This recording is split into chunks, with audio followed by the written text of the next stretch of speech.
Bible. మరి చదువుకున్న వాళ్ళు అది చదవకపోతే వాళ్ళ చదువే వ్యర్థం కనుక, నిష్ప్రయోజనం కనుక. పిహెచ్డి చేసిన బైబిల్ ఎన్నడూ చదవకపోతే వాళ్ళ బ్రతుకు బహు విచారకరమైన బ్రతుకు.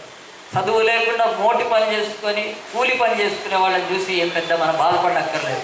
వాళ్ళు చదవలేకపోయినా దేవుడి వాక్యాన్ని విని నోరారా పలుకుతున్నారు కనుక పిహెచ్డీలు చేసిన వాళ్ళకంటే గొప్పవాళ్ళు. సరే, మీరు మంచిగా బైబిల్ తీసుకొచ్చారు, చాలా సంతోషం. మన మధ్యలో ఉన్న మిస్సెస్ మీనా అప్పుడే ముందుకొచ్చి యొక్క 103వ దావీదు కీర్తన చదువుతుండగా నేను ఒక వచనం చదివిన తర్వాత మీరు అందరు చదివేది వినిపించాలి. కనుక అని చెప్పి నోట్లో అనుకోవడం కాదు, లేకపోతే పక్క వాళ్ళకి వినిపించినట్టు కాదు, స్టేజ్ దాకా వినిపించాలి. తనకు వినిపిస్తే ఇంకొక వర్షం అవుతుంది. మీతో పాటు మనందరం కూడా కృతజ్ఞత కీర్తన చదివి దేవుని మహిమపరుస్తాం.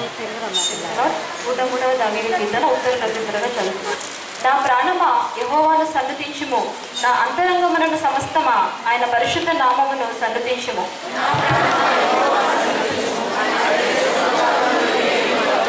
ఆయన నీ దోషములన్నింటినీ క్షమించువాడు, నీ సంకటములన్నింటినీ కుదుర్చువాడు.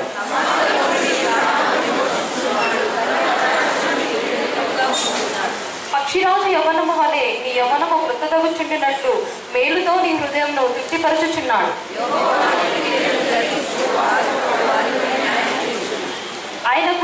ఆయన మోషేకు తన మార్గమును తెలియజేసెను, ఇశ్రాయేలు వంశస్థులకు తన క్రియలను కనపరిచెను.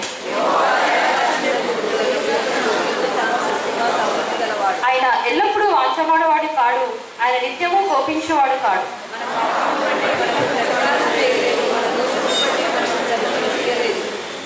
భూమి కంటే ఆకాశము ఎంత ఉన్నతంగా ఉన్నదో, ఆయన యందు భయభక్తులు గలవారి యెడల ఆయన కృప అంత అధికముగా ఉన్నది.